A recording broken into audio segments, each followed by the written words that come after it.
Good morning, Seve! Chubby, you like this outfit very much. Sa panahon ngayon, we need to be practical without compromising the quality. Alex, don't forget to keep Seve hydrated. Yes, ate, don't worry. Seve, mommy said drink your water.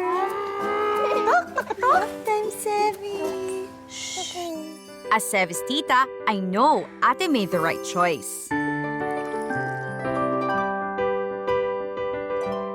Ang challenging pala, no, ate? But all worth it. Seve! A love that springs from the mother. And those people around them. Thanks, Alex. Anything for Seve, that's tita love. Nature Spring Distilled Drinking Water, bottled with a spring of love.